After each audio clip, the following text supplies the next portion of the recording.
రోజైతే నేను చిక్కీ అయితే చేశానండి. చాలా బాగుంటుంది. చిక్కీ కూడా అంటారు, పల్లి పట్టి కూడా అంటారు. ఇష్టంగా అయితే తినేది పిల్లలు, పెద్దోళ్ళు. చూడండి ఎంత సాఫ్ట్గా అయితే అయ్యింది.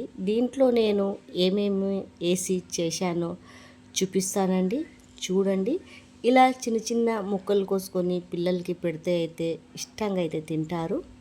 పిల్లలైనా పెద్దోళ్ళైనా ఈ పల్లి పట్టి చిక్కీ అంటే చాలా ఇష్టపడతారు. పల్లి చిక్కీని ఇలా చిన్న చిన్న ముక్కలు చేసుకొని డబ్బాలో స్టోర్ అయితే చేసుకోవాలా.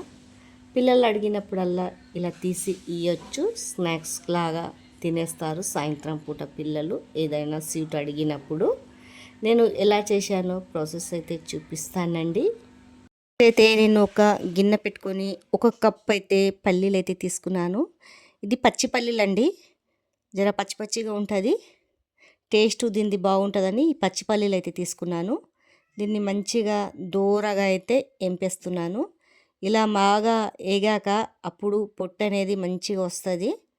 కొద్దిసేపు ఫ్యాన్ కింద పెడితే ఇట్లా నలిపేస్తేనే పొట్టంతా అయితే వెళ్ళిపోతుంది. మంచిగా దూరగా అయితే ఏంపి ఇలా పక్కకైతే తీసేశాను. మళ్ళీ అదే గిన్నెలో ఒక కప్పు పుట్నాల పప్పు అయితే తీసుకున్నాను. ఈ పుట్నాల పప్పు కొద్దిగా సిమ్ము మంట మీదనే ఏంపాలా, ఎందుకంటే తొందరగా మాడిపోతుంది పుట్నాల పప్పు.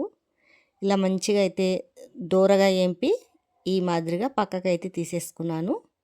తర్వాత మనకు ఎంత కావాలో చూసి 1/2 kg బెల్లంలా కొద్దిగా తీసేసానండి.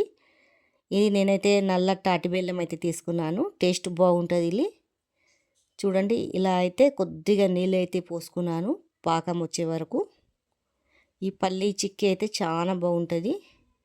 పిల్లలు అయితే ఇష్టంగా అయితే తినేస్తారు ఇలా చేస్తే. చూడండి, ఇలా పాకం అయితే వచ్చేస్తుంది. ఎక్కువసేపు ఏం పట్టది. ఇంట్లో ఇలా పిల్లలకి ప్రిపేర్ చేసి పెడితే ఇష్టంగా అయితే తినేస్తారు. చూడండి, పాకం వచ్చిందో లేదో చూస్తాను. ఈ పాకము ఇలా గట్టిగా అయితే నీళ్ళల్లో అయితే అయిపోతుందండి. పాకం వచ్చేసినట్టే. చూడండి, తర్వాత ఈ పల్లీలు పుట్నాల పప్పు దీంట్లో అయితే వేసేసాను.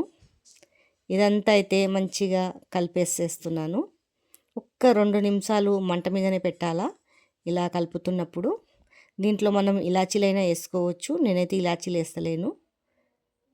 చూడండి, ఇదంతా కలిపేసాక పక్కకు తీసి గిన్నెలో కొద్దిగా ఆయిల్ పోసుకొని అయితే రుద్దేసుకుంటున్నాను. ఈజీగా వెళ్ళిపోతుంది ఇట్లా గిన్నెలో ఆయిల్ పెడితే.